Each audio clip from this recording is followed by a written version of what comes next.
Bismillahirrahmanirrahim. Pertanyaan dari jamaah. Assalamualaikum Ustadz, akhir-akhir ini banyak sekali orang-orang Indonesia haji tidak lewat pemerintah alias haji backpacker. Yang saya tanyakan, sah apa tidak hajinya dan apakah dia zolim dengan mengambil hak orang lain? Waalaikumsalam warahmatullahi wabarakatuh. Bismillahirrahmanirrahim. Wa nusalli wa nusallimu ala rasulil karim.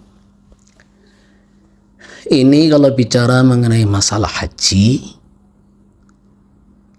jadi ada poin yang ditanyakan. Haji itu sendiri bagaimana hukumnya? Apakah jalan yang ditempuh dengan backpacker itu melanggar syariat apa tidak? Yang kedua, terus hajinya itu sah apa enggak? Jadi untuk poin yang kedua, masalah haji itu sah atau tidak, yang penting syarat-syarat rukun haji dipenuhi, ya sudah sah. Itu rukun-rukun haji beserta syaratnya ditunaikan semua, maka hajinya sah. Dan juga bisa menggugurkan haji rukun Islam kalau dia ini belum pernah haji. Ini mudah jawabannya untuk poin kedua.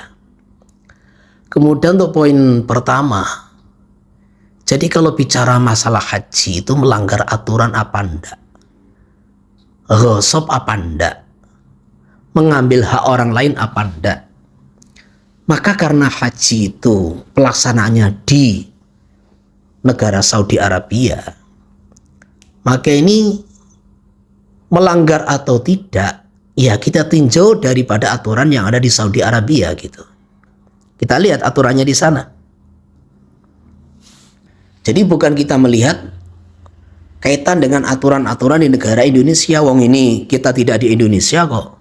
Pelaksanaan haji itu di negara Arab, di negara Saudi Arabia. Maka ya ikut kebijakan-kebijakan yang telah ditetapkan oleh negara yang bersangkutan begitu. Jadi begini ya. Ini sekedar satu info dan juga satu berita yang kita terima begitu. Itu kesepakatan negara-negara Islam kaitan dengan kuota haji itu kalau tidak salah, yang kita ketahui itu kan 0,1% dari penduduk muslim. Jadi kalau di Indonesia ini perkiraan penduduk muslim itu ya umpamanya itu 240 juta penduduk muslim atau 230 juta, maka jatah kuota haji itu adalah 230.000 per tahun. Seperti itu. Ini yang berlaku. Maka haji itu dulu visa yang resmi itu adalah ada visa reguler, memang visa haji yang biasa dipakai oleh jamaah haji Indonesia yang 230.000 itu. Kemudian ada visa mujamalah dan ada visa furoda kan gitu kan. Nah, visa furoda itu mahal, itu satu paket aja minimal 200 juta. Jadi hanya orang-orang yang elit aja yang mampu bayar, itu belum tiket, belum yang lain gitu. Nah, sedangkan kondisi Saudi saat ini itu kan tidak bisa mengandalkan lagi dari jual minyak. Karena jumlah minyak juga semakin menipis, maksudnya itu cadangan minyak itu juga semakin sedikit, sehingga subsidi pemerintah Saudi kepada masyarakat juga banyak dikurangi. Terus sekarang Saudi itu mewajibkan masyarakatnya ikut kerja. Dulu ongkang tidak usah kerja, maka digaji oleh pemerintah, semua dari jual minyak itu.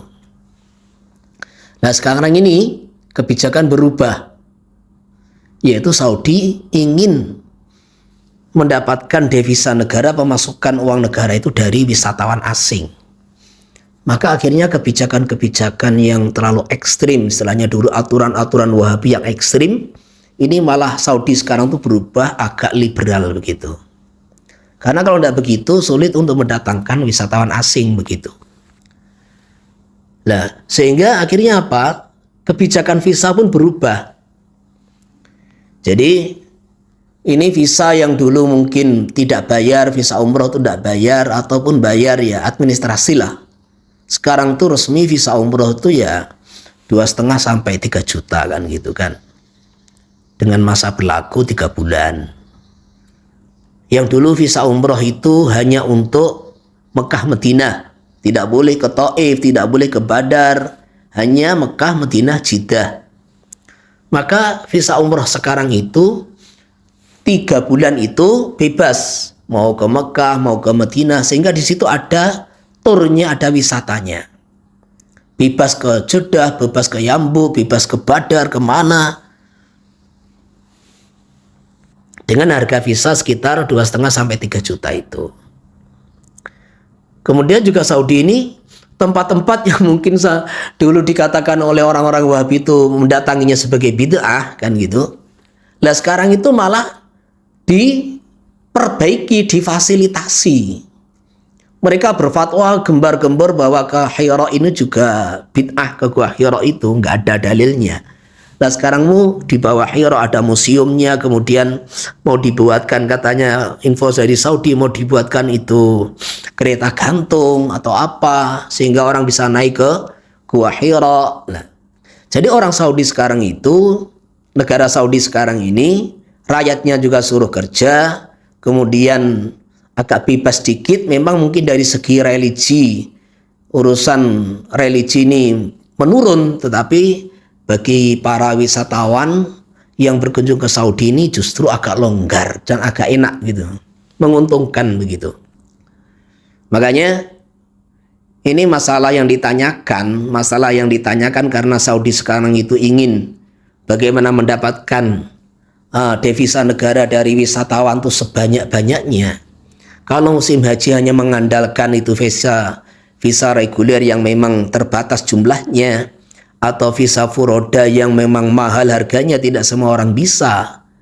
Maka diantaranya ya terus jual visa ziarah saksiyah, visa bisnis. Nah, jadi orang yang masuk Saudi dengan visa itu yang harganya antara 10-15 juta itu kan kalau jumlahnya lebih banyak berarti kan semakin banyak pemasukan devisa negara.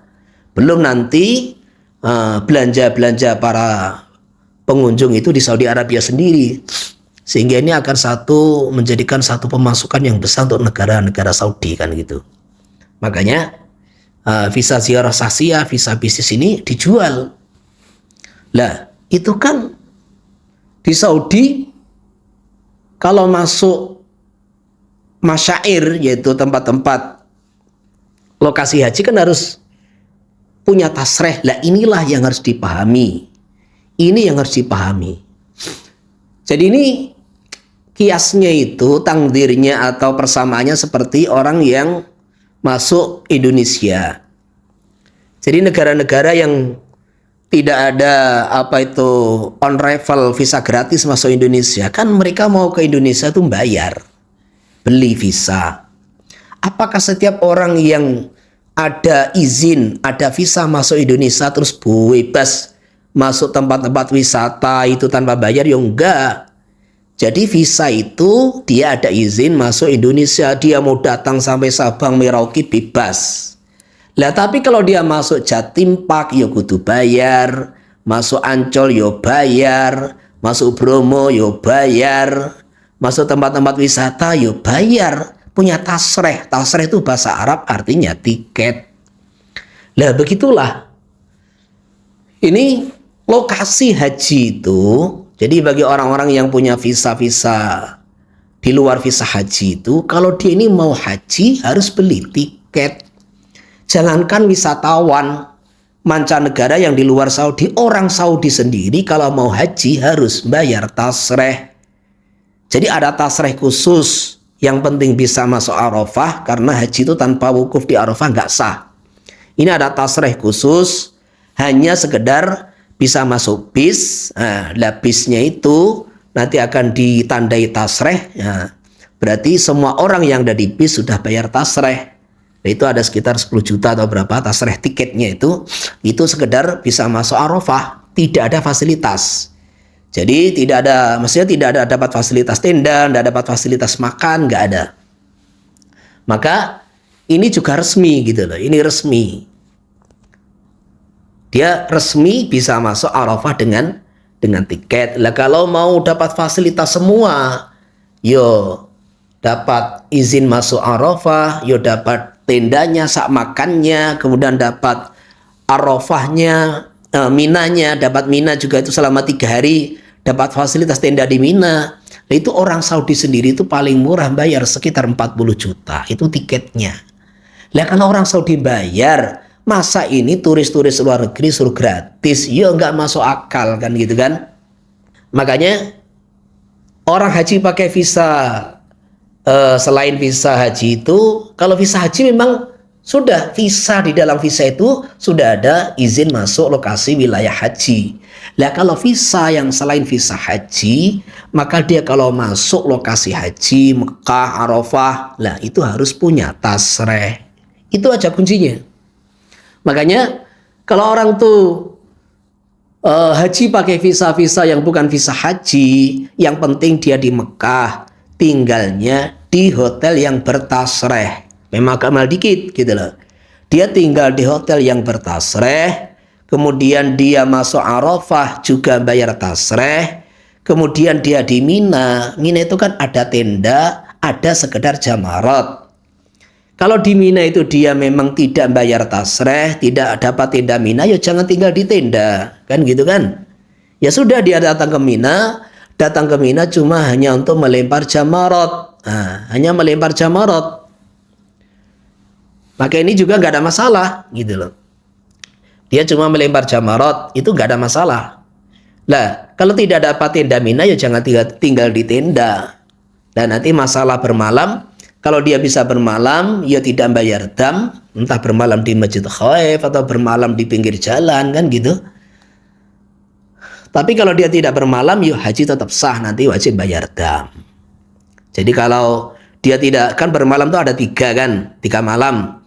Kalau dia bermalam 3 malam tidak bermalam semua, wajib bayar dam sempurna, yaitu 16 ekor kambing. Kalau dia tidak bermalam 2 malam, cuma wajib bayar makanan pokok 2 mud. 2 mud sedikit. 2 mud itu ya sekitar berapa?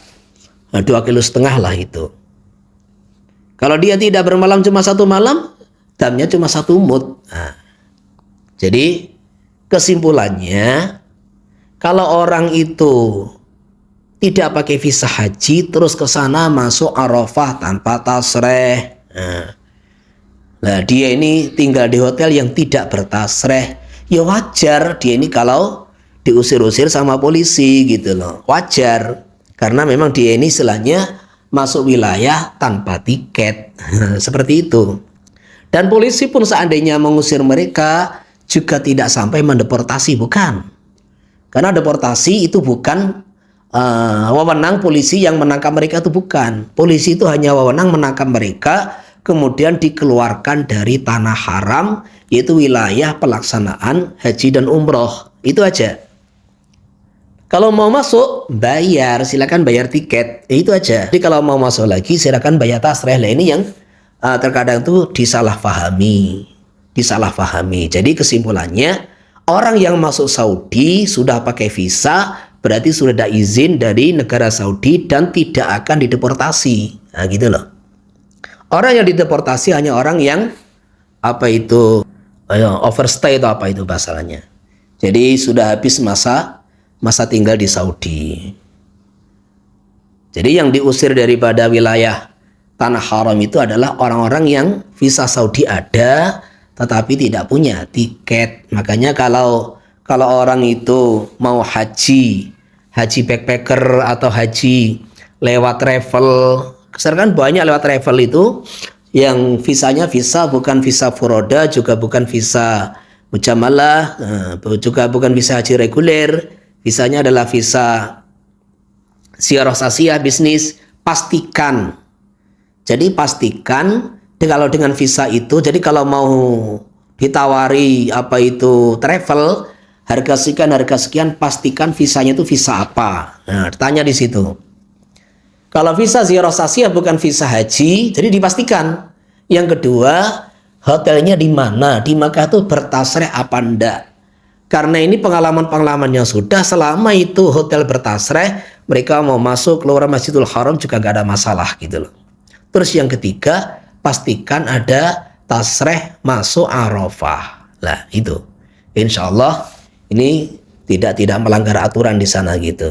Tapi kalau ini hotelnya di Misfalah, di mana yang itu tidak bertasreh, nanti kalau di sana diusir-usir sama polisi ya, jangan salahkan kecuali dirinya sendiri begitu itu.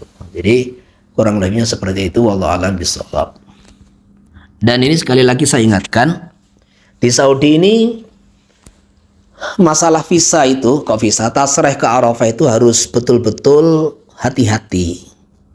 Karena di saat itu banyak orang yang tertipu juga dengan orang yang menawarkan tasreh nanti dapat tenda di Arafah.